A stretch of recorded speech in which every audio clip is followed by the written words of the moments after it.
नमस्कार, आदाब, सत श्री अकाल दोस्तों। मैं आपका दोस्त लवजीत कुमार एक बार फिर से हाजिर हूँ आपके लिए एक नया वीडियो लेके आपके अपने चैनल में जिसका नाम है स्टडी कोच। तो दोस्तों आज की वीडियो बहुत ही खास है क्योंकि अब हम इस वीडियो से स्टार्ट करने वाले हैं हाउ टू मींस अब सभी क्वेश्चनों के आंसर हमारी वीडियो की तरफ से मिलते रहेंगे। जैसे कि आज का हमारा टॉपिक है how to become a teacher. आप टीचर कैसे बन सकते हैं। तो जो बच्चे अभी 12th क्लास में पढ़ रहे हैं किस तरह से उनको तैयारी करनी चाहिए, किन किन चीजों का उनको ध्यान रखना है। ज्यादा देर ना करते हुए चलिए दोस्तों वीडियो को शुरू करते हैं। तो दोस्तों सबसे पहले हमें ये समझना है कि कितने तरह के टीचर्स होते हैं। तो उसके लिए हमें यहाँ पे समझते हैं कि क्या होते हैं प्राइमरी टीचर्स। तो दोस्तों प्राइमरी टीचर्स वो टीचर्स होते हैं जो क्लास 1 से लेकर क्लास 5 तक के बच्चों को पढ़ाते हैं। और अगर हम बात करें टीजीटी की यानी कि ट्रेंड ग्रेजुएट टीचर, तो ये टीचर जो होते हैं वो क्लास 6 से लेकर 10th क्लास तक के बच्चों को पढ़ाते हैं। और पीजीटी की अगर हम बात करें पोस्ट ग्रेजुएट टीचर, यानी कि वो टीचर होते हैं जो क्लास 11th और क्लास 12th के बच्चों को पढ़ाते हैं। तो दोस्तों यहाँ पे अब टीजीटी क्या है, पीजीटी क्या है और इनको कैसे बना जाता है, उसके लिए ही अब हम आगे बात करते हैं। तो यहाँ पे सबसे पहले बात करते हैं हम प्राइमरी टीचर की। प्राइमरी टीचर वो टीचर होते हैं जैसा कि अभी हमने पढ़ा जो क्लास 1st से 5th तक के बच्चों को पढ़ाते हैं। तो इसके लिए क्वालिफिकेशन जो रखी है गवर्नमेंट ने वो 12th विद मिनिमम 50% मार्क्स रखी है, यानी 12वीं में आपके 50% मार्क्स होने चाहिए। साथ ही साथ आपके बीएड जो कि 4 ईयर की है इंटीग्रेटेड, वो यहाँ पे होनी चाहिए। अगर बीएड नहीं है और आपने अगर डीएलएड भी की हुई है यानी कि डिप्लोमा इन एलिमेंट्री एजुकेशन, तो भी आप इस टीचर के लिए अप्लाई कर सकते हैं, आप एलिजिबल हो जाएंगे। इसके साथ ही अगर आपकी बात करें कि ग्रेजुएशन है 12th के बेस पे नहीं करने हैं, तो आप ग्रेजुएशन के साथ साथ बीएड होना चाहिए 2 साल का।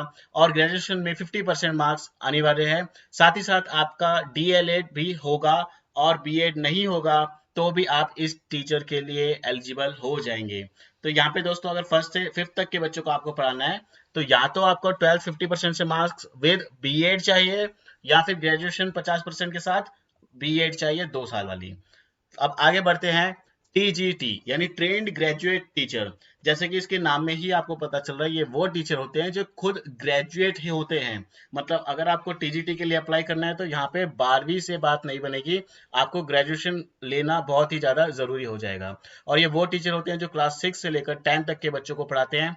इसके लिए क्वालिफिकेशन लिखा जो गवर्नमेंट ने फिक्स की हुई है वो ग्रेजुएशन विद मिनिमम 50% मार्क्स रखी हुई है। साथ ही साथ 2 साल का बीएड यहाँ पे होना चाहिए। अब अगर हम बात करते हैं पीजीटी की यानी पोस्ट ग्रेजुएट टीचर, यानी ये वो टीचर होते हैं जो क्लास 11th और 12th के बच्चों को पढ़ाते हैं। और जैसे कि इसके नाम में शो हो रहा है पोस्ट ग्रेजुएट, यानी कि यहाँ पर जो टीचर है वो पोस्ट ग्रेजुएट होना ही चाहिए।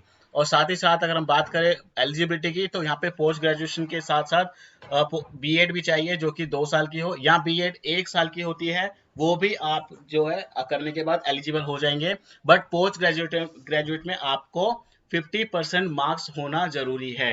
अगर आपके पोस्ट ग्रेजुएशन यानी कि एमए, एमकॉम, एमबीए, इनमें अगर आपके 50% मार्क्स हैं बीएड के साथ तो आप पीजीटी के लिए एलिजिबल हो जाएंगे।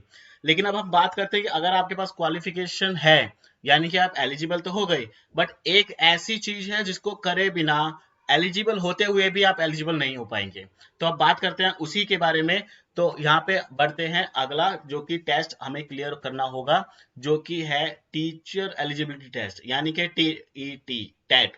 तो यहाँ पे टेट जो है 2 तरह के होते हैं, सी टेट और एस टेट। अब सी टेट की अगर हम बात करें तो सी टेट वो टेट होता है यानी कि सेंट्रल टीचर एलिजिबिलिटी टेस्ट, यानी ये टेट अगर आप क्लियर कर लेते हैं तो आप लाइफ टाइम वैलिड हो जाएंगे, लाइफ टाइम के लिए एलिजिबल हो जाएंगे किसी भी एग्जाम को देने के लिए जो कि टीचर रिलेटेड एग्जाम्स होते हैं। और पूरे इंडिया में आप उसके लिए एलिजिबल हो जाएंगे। लेकिन अगर हम बात करते हैं एस्टेट की यानी स्टेट टीचर एलिजिबिलिटी टेस्ट, यानी ये एक पर्टिकुलर किसी स्टेट का होता है। जैसे कि अगर हम बात करें बिहार की तो ये होगा बी टेट यानी कि बिहार टी टेट, ठीक है। इसी तरह से अगर हम बात करते हैं एमपी की तो एमपी टेट हो जाएगा, हरियाणा की एच टेट हो जाएगा। तो ये जो है एक स्पेसिफिक स्टेट के लिए टेट होता है। और इसको क्रैक करने के बाद, क्वालिफाई करने के बाद आप उसी पर्टिकुलर स्टेट में जॉब कर सकते हैं जिस स्टेट का आपने टेट क्लियर किया है। बट अगर हम बात करें सी टेट की तो सी टेट अगर आप क्लियर कर लेते हैं तो पूरे इंडिया में आप कहीं पर भी जॉब लेने के लिए एलिजिबल हो जाएंगे। अब अगर आप क्वालिफिकेशन आपकी कंप्लीट हो रखी है जैसा हमने अभी डिस्कस किया, साथ ही साथ आप टेट भी निकाल लेते हैं, then what after that, TET के बाद क्या? तो टेट के बाद आपका किसी भी गवर्नमेंट स्कूल में या प्राइवेट स्कूल में पोस्ट निकलती है, उसके लिए आपको अप्लाई करना है और प्रॉपर एक और टेस्ट होगा, वो टेस्ट देने के बाद आपकी जॉब पक्की हो जाएगी। और उसके लिए हम अलग अलग स्टेट के अलग अलग नॉर्म्स होते हैं। इसके साथ हमें ये भी ध्यान में रखना है कि जो न्यू एजुकेशन पॉलिसी 2020 आई थी उसमें साफ बताया गया है कि डीएलएड यानी कि डिप्लोमा इन एलिमेंट्री एजुकेशन के जो कैंडिडेट होंगे वो एलिजिबल नहीं होंगे टेट के लिए। कब से नहीं होंगे? 2030 से। तो अभी से आपको उसको ध्यान में रखना है। अगर आप 12th क्लास में है, 10th क्लास में है और आपको टीचर बनने की बहुत चाहत है, ठीक है, आप बहुत पैशनेट है टीचर बनने के लिए और आपको टीचर किसी भी हाल में बनना है, तो आपको ये अभी से ध्यान में रखना पड़ेगा कि जो डिप्लोमा इन एलिमेंट्री एजुकेशन है वो आपको टेट के लिए एलिजिबल नहीं करेगी। तो इसीलिए अब सारी इंपोर्टेंस जो आ गई है वो है बीएड के लिए, यानी कि आपको बीएड करना पड़ेगा अगर आपको किसी भी तरह के एग्जाम में बैठना है जो कि टीचर आपको बना सकता है। तो इस चीज को बहुत ध्यान में रखना है कि 2030 के बाद जिन्होंने भी डीएलएड किया है वो टैट नहीं दे पाएंगे, और अगर आपका टैट नहीं होगा तो आप किसी भी स्कूल में ज्वाइन नहीं कर पाएंगे। ठीक है। इसके बाद आपको साथ साथ ये भी बताया है कि just after taking admission in BEd candidate can attempt TET exam. BEd में आप जैसे ही एडमिशन लेते हैं, 2 साल की बीएड होती है, पहले साल में जैसे ही आप आते हैं तब से आप टैट एग्जाम देने के लिए एलिजिबल हो जाएंगे। ये ऐसा आपका न्यू एजुकेशन पॉलिसी में बताया गया है। तो अब बीएड को ज्यादा प्रेफरेंस दिया जा रहा है, इस बात को भी हमें क्या है, ध्यान में रखना है। अब अगर हम बात करते हैं इस वीडियो की, तो इस वीडियो में इतना था, और उम्मीद है अब आपको जो बेसिक है वो आपको क्लियर हो गया होगा कि अगर आपको टीचर बनना है तो किन किन बातों का ध्यान रखना है, कौन से कोर्स करने हैं, आपको 12th मास्टर या बैचलर में कितने मार्क्स लाने हैं, और साथ में कौन सा कोर्स करना है, उसके बाद सीटेट निकालना है।